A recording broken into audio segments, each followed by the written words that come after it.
Hello, hello, hello, everybody. How you doing? Welcome to the big show.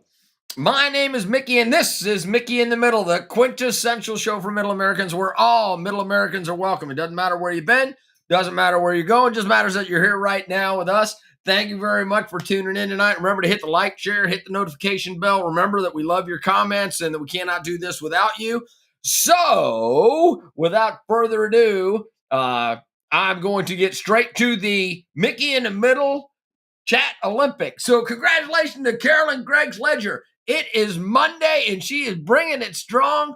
Carolyn, gold medal, Greggs Ledger. Congratulations. That is awesome. Congratulations to Mark Calcaterra for the silver medal. That is spectacular as well. And then hello, Susie. Normally Susie's silver medal Susie, but she's bringing in the bronze today. But it is Monday, so I expect her to up her game by the end of the week. So that is awesome. And then Darla Jo Stewart Bennett, the nicest lady with four names that I know.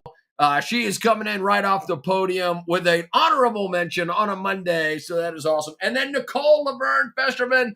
That is awesome because somebody down in Mississippi just beat somebody in LSU for some type of a ball game type scenario. So I don't know whether it was softball, basketball, hockey. Could have been checkers. Who knows? All I know is I haven't checked into it. All I know is Nicole is going to be on the chat today saying hi to everybody over there. So hello, Shake, Still Bleed Purple and Gold. So she was raised up in Louisiana and she born in Louisiana. So she was, my niece Nicole was born in Louisiana. She moved to southern Louisiana. Then she moved over to Mississippi. So now she's got some of that Mississippi stank on her. When I say up in Mississippi and and up to no good, down in Mississippi and up to no good, I'm talking about Nicole. So, hey, Darla Stordo, how you doing? That is great. So before we go any further, I just want to say happy birthday. Two things happened on the 6th of June. The first thing is my wife, Tanya Lynn Spillane, who is an absolutely spectacular human being in all facets of life. We celebrate her birthday today. She was one of the greatest human beings to ever live on the face of the planet. So happy birthday, baby. I love you. So she is missed by so many people. I got 1,000 people messaging me today just saying what a absolutely wonderful woman she is. And I cannot tell you how much I appreciate the fact that, I just miss the heck out of her. Right. So, and then, the second thing that happens today is it's DDay, right? Today is the day that we celebrate DDay, which is Operation Overlord. So let me get to this. 78 years ago, D-Day invasion of Normandy, France on June 6, 1944. By the end of June, more than 850,000 U.S., British, and Canadian troops had come ashore on the beaches of Normandy. By nightfall of June 6, 1944, some 10 or 100,000 Allied servicemen had come ashore. On D-Day itself, Allied troops suffered more than 10,000 casualties with 4,400 confirmed dead. That is critically important to recognize and to understand what is going on in our world, because we have got to be able to not repeat mistakes of the past, but we also have to be able to repeat the successes that we have had in the past. Like if Germany takes over Europe, they tried it during World War I. And they were defeated. And then in the middle of the 1940s, they tried it again. And we had to go over twice. So World War I was the war to end all wars. Well, it didn't. And then World War II came along, and we had to do it all over again. And that's why D-Day is so important, because we had 10,000 casualties. That is 1/3 of the size of everybody that's in Cabot, Arkansas. 10,000 casualties is a lot. 4,400 people died on that day. And you got to ask yourself right now, if something happened, and let's say that Russia or China or Iran or North Korea or one of these other countries decided to start infiltrating and taking over other countries, would we, the American people, the British people, the French, the Canadians, whoever else was involved, would we have the balls to go over and do something about it? Would we be able to have the men and women in our country volunteer or be conscripted to go over there? Or would they go, oh, somebody's going to be hurt, we can't go? Oh, because everybody's always judgy. Everybody's always judgmental. Everybody's like telling everybody what's to do about right and wrong, but they're passive aggressive pansies. I will say that again. We are raising a group of passive aggressive pansies. They're like, oh, yeah, well, my gender is very important to me, and I don't want to work for an asshole corporation, and I don't want to do this. And they're being mean to me. Well, what happens when an entire country's mean, like Russia's being mean to Ukraine right now? The entire world is sending arms to Ukraine, but they're not sending more help. And I want you to think about what happens when you got to send more help to the numbers of 100,000 troops on the first day. And by the end of the month, from now until July 1st, 850,000 people from the United States, Great Britain, and Canada went in to that beachhead at Normandy in order to push back the Nazis and Hitler. I want you to think about that, because that is an important historical moment, and you got to ask yourself, do we have the men and women in our country right now that would stand up against that tyranny and against that defeat? So I looked to the White House for comment about what was significantly important about D-Day.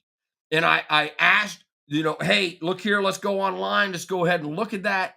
And for the second year in a row, Joe Biden didn't say anything about the historical significance of D-Day. Not a peep out of the White House. Nothing. Not even addressed. So if you can find a message from the White House, I would love to see it. But if the White House isn't going to do it, then I'm going to go ahead and do it here. So there you go. And then Nicole Laverne says, we advanced to the Super Regional, beating LSU in a game 7-7, bottom of the 8th, 8-7, end of 9th. There you go. I think she's talking baseball. Is that baseball, Nicole?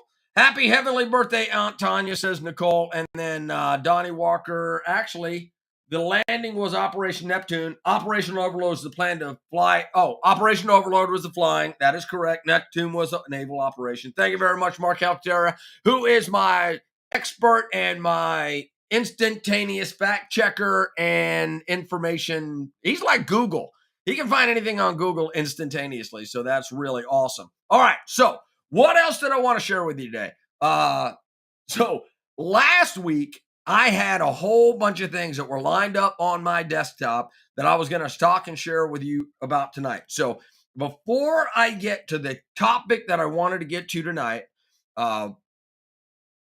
which is significant. It's not fun, but it's significant.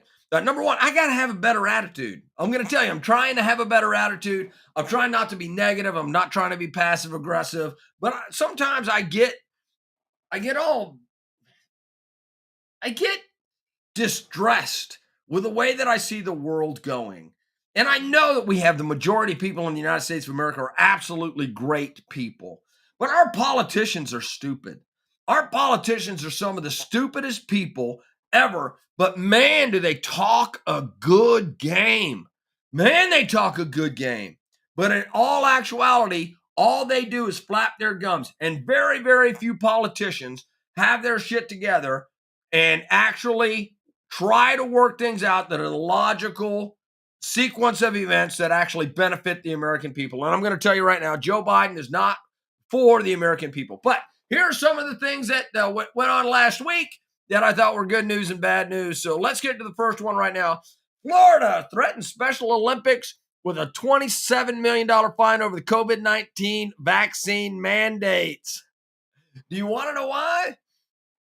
Because Florida passed a whole bunch of rules, and they said, look here, you're not allowed to mandate mask usage. You're not allowed to mandate vaccinations. You're not allowed to do it in the state of Florida. You can't do it in schools. You can't do it in any sporting events. You can't do it.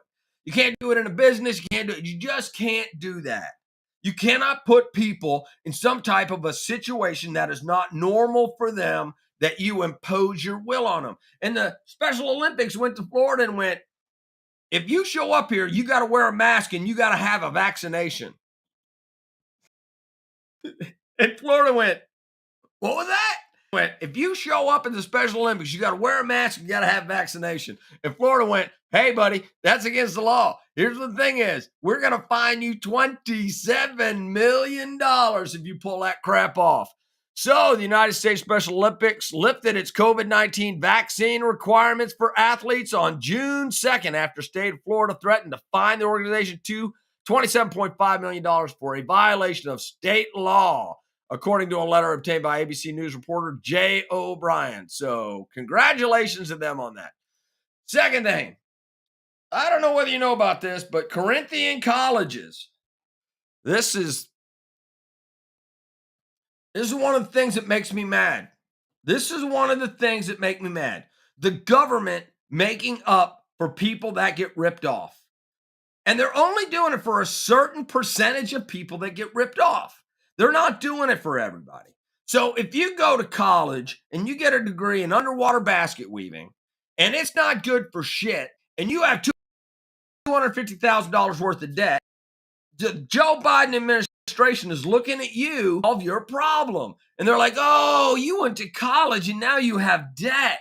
Oh, those poor, greedy capitalists, where we made the rules, the government made the rules, the Department of Education made the rules, and then they made all the banks live with them. And now the government's going, we need to give you your money back.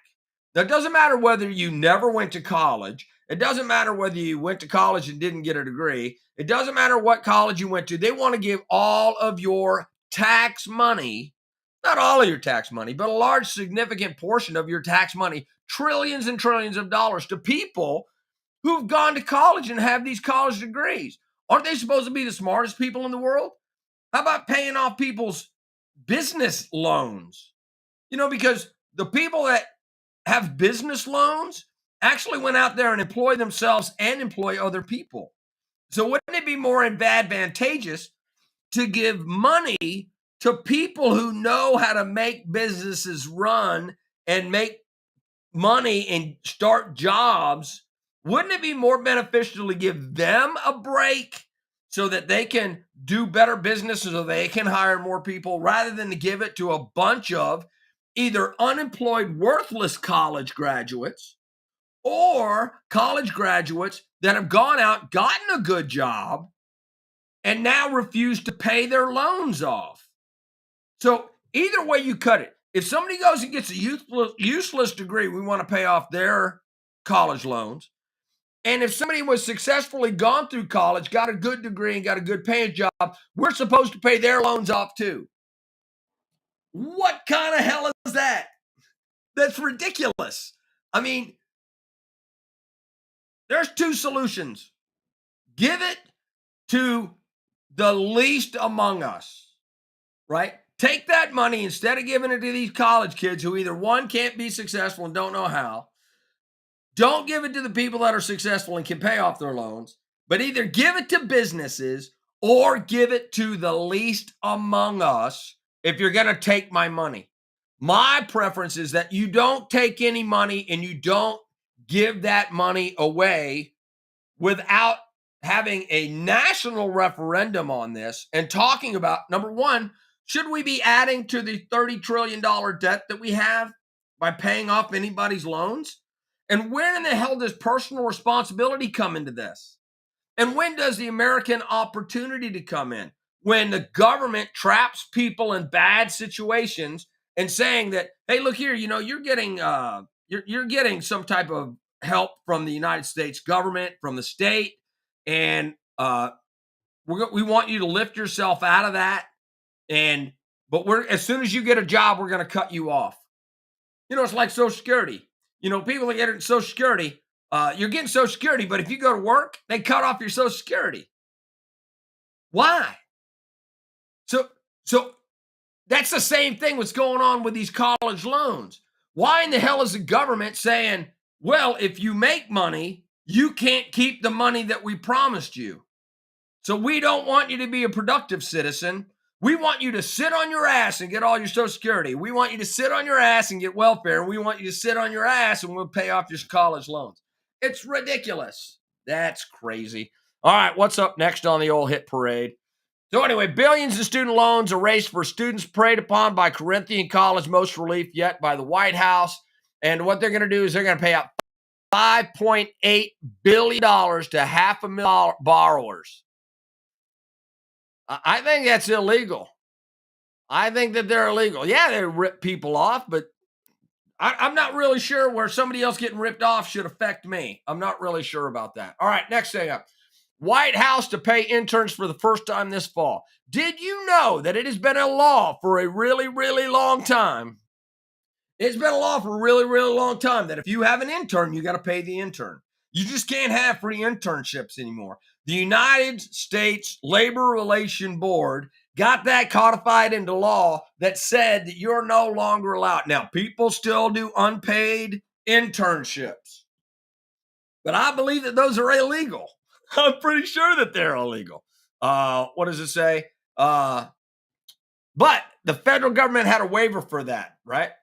White House announced on Thursday for the first time in history, too often unpaid federal internships have been a barrier to hardworking and talented student professionals, preventing them from contributing their talents and skills to the country, holding them back from federal career advancement opportunities. Previous administrations have been criticized for not paying White House interns or covering their expenses, which has kept many qualified candidates from applying.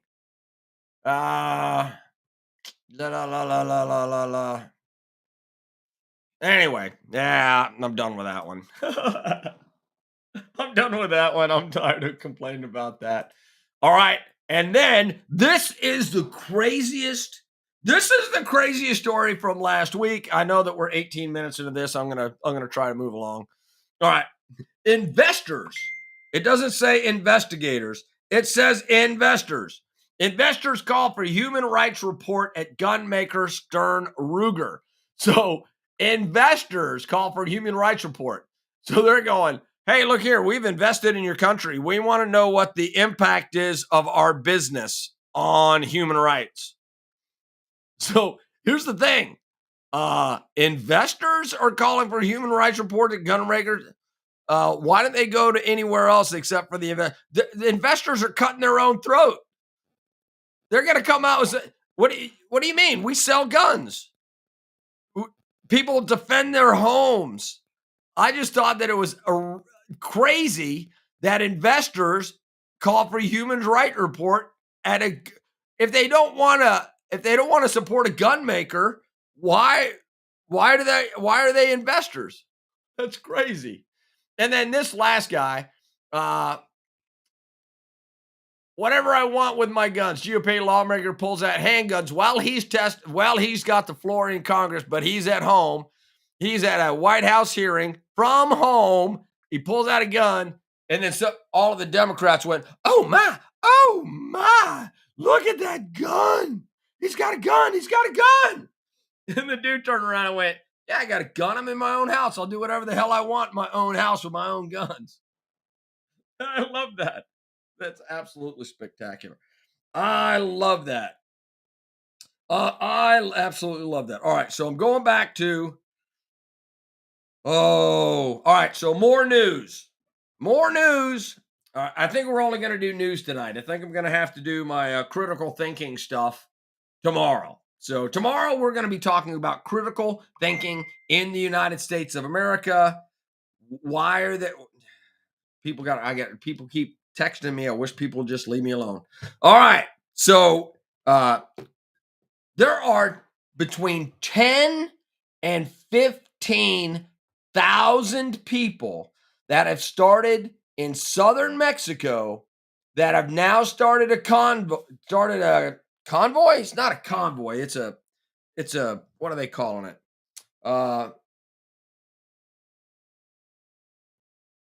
Anyway, let's call it a convoy.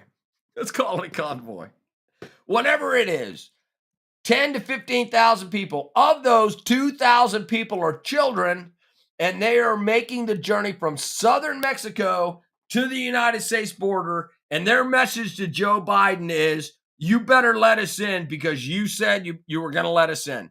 The second message is that if you fix Venezuela, 80% of the people that are coming up are from Venezuela. And here's the thing. Did you know that Maduro is still in charge of Venezuela? Now, here's why that's important. I got to change my notes here. Here's why that's important. Do you remember? So, Maduro's been in charge for about 20 years. Remember, he was the greatest thing since sliced bread? He was going to bring socialism to the people of Venezuela, and it was going to be the greatest thing ever. And then all of a sudden, he decided that he wasn't having enough money, so he went after the oil fields. And then he went after the businesses. Then he went after other political parties. And now Venezuela is a shithole. And I'm not afraid to say that, right? Many African countries are shitholes, but so is Venezuela. So are many countries. In the last 10 years, over 6 million people have left Venezuela. And the number might be as high as 10 million people have left Venezuela for neighboring countries and the United States of America. But now we have between 10 and 15,000 more people heading to the United States of America, 80% of them Venezuela, 2,000 children, and another 4,000 are women. So like 3,000 or 4,000 are women, 2,000 children. The rest are men, coming up 10 to 15,000. Why is that important? Because if I was anywhere in the world right now, I would be heading to the United States of America. I'm telling you right now, this is the greatest country in the world. The problem is the logistical difficulties of getting through the cartels, I don't want to be sex trafficked. I'm so glad that I'm here, because if I was anywhere else in the world and I went down to Mexico and I had to cut a deal with the cartel to pay between $5,000 and $15,000 up to $20,000, excuse me, cartels are getting paid up to $20,000 if you are Chinese to deal with the cartel. So if you're poor, they only charge you $4,000, $5,000, or $6,000. If you're of moderate means, they charge you $10,000. But for certain countries, like if you're Russian, if you're Ukrainian, if you're a rich European, or if you're Chinese, they charge you $20,000 to get your ass up into the States and show you how to get through the whole system, so that when you get caught, as long as you're on this side of the border, you can go, I'm asylum seeking. I'm seeking asylum. They're threatening me in my country. And then you get your ticket and your court date, and then you go into the country and you disappear. That's the way that goes. I want you to think about this. If between 10 and 20,000 people are coming through every single week, they're estimating 2.5 million people are going to come across the southern border this year. 2.5 million people. Oh, let's do the math on that. What is 2.5 million divided by 12? Let's do the math. Oh, that's 208,333. So 208,000 people on average per month coming to the United States of America. How are we supposed to get court dates or do adjudication for 208,000 people every single year or every single month? That's crazy. Of course, you got to send them to the interior. But the problem is that 208,000 people a month, if they adjudicate 100,000 of them in a court system, that means at the end of a month, you have 300,000 cases that have no longer been adjudicated. Then if you do 100,000 more adjudications, that means that now you have 400,000 adjudications that you need to get to. There's no way we can adjudicate these cases in a court system. We don't have that many courts. We don't have that many lawyers. We don't have that many judges. We don't have that many anything, except apparently space to let people into our country. So, and nobody's going to show up at these. 95% of the people, get told to show up in court, don't show up in court. So it's crazy. And then skin of the game usually means a ton. All right, let's get to the comments. Southern Mississippi baseball to the top. Yes, as long as they didn't beat Arkansas. We conducted a D-Day remembrance ceremony at the Post today. Mark Calcaterra, thank you very much. By the way, Mark Calcaterra, veteran, thank you very much. I greatly appreciate it. I know it doesn't have anything to do with D-Day, but I just want to let you know he is the Commandant Commander or whatever, the VFW, and Susie is a member of the Legion here. So thank them and thank everybody else. Skin of the game usually means a ton. Trillions. It's theft. It is theft. Nicole says, money, money, money. That's true. Just because they are investors doesn't mean that they're the sharpest tools in the shed. Right, because they're trying to make a point. So I think what you could do is if you are a savvy investor and you had billions and billions and billions of dollars, you could go buy Ruger and just close it down. Or do that with Smith & Wesson or any of the major gun manufacturers. You know, if somebody offered you $50 billion, $30 billion like Elon Musk. Okay, Elon Musk offered like $40 billion to Twitter. You know, I don't know how much Smith & Wesson is worth, but if somebody went in there and said, hey, man, I'll give you a couple of $1 billion for this run, would they give it up? I don't know. They might. So, and Carolyn says, hey, that was pretty funny. There you go. So, hey, that's going to be the show tonight because I am out of news. Tomorrow, we are going to discuss, wrong note.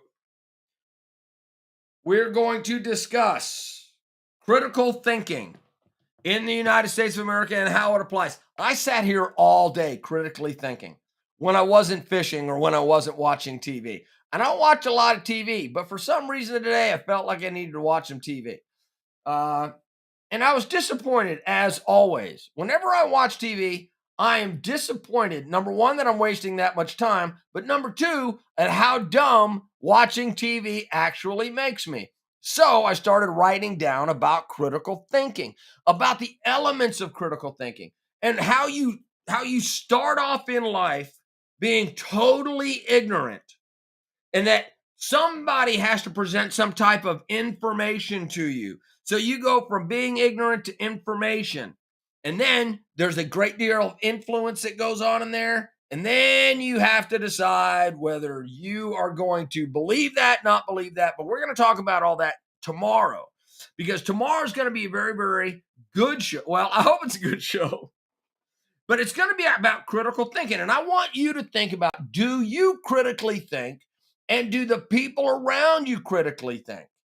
Because the secret to success is critical thinking, and then being able to take critical thinking and apply it outside of the critical thought process. Because I can sit here and think stuff up all day long. I could be a genius, but until I do something with that information, but what if my information is wrong? What if the information is wrong? Can I adjust to wrong information? Because that's where we are right now. People are ignorant. They hear something. They make up their mind without doing any research. And then that's where they're stuck because they can't adjust. But a lot of people are changing that mindset, especially in politics and especially about the things that are happening in our country. And that's what I want to go. You know, COVID and Florida, right? This story in Florida is a great example of critical thinking and the fact that somebody's going to have to change their mindset in order to do Special Olympics. So they might not be happy about it, but when everybody comes out of Special Olympics and nobody's got the COVID and they go, oh, wonder how that happened. Because you're not wearing masks and oh my gosh, it's ridiculous. So anyway, that's what we're going to do. So, and then, all right. So then that's going to be it for tonight. So remember, like, share, hit the notification bell. Remember, I love your comments and I cannot tell you how much I appreciate you being part of the show. Remember, top 3 get the gold, silver, and medal. honorable mention as well. That's his fourth place. Just want to say thank you very much for doing this every single night with me. I greatly appreciate it. Remember, Mickey in the Middle, 9 p.m. Central, Monday through Friday, right here wherever I am, right there where you are. I love you, American. And without further ado, I cannot tell you how much I appreciate you guys. Be good, and good night, small one. I love you. See ya.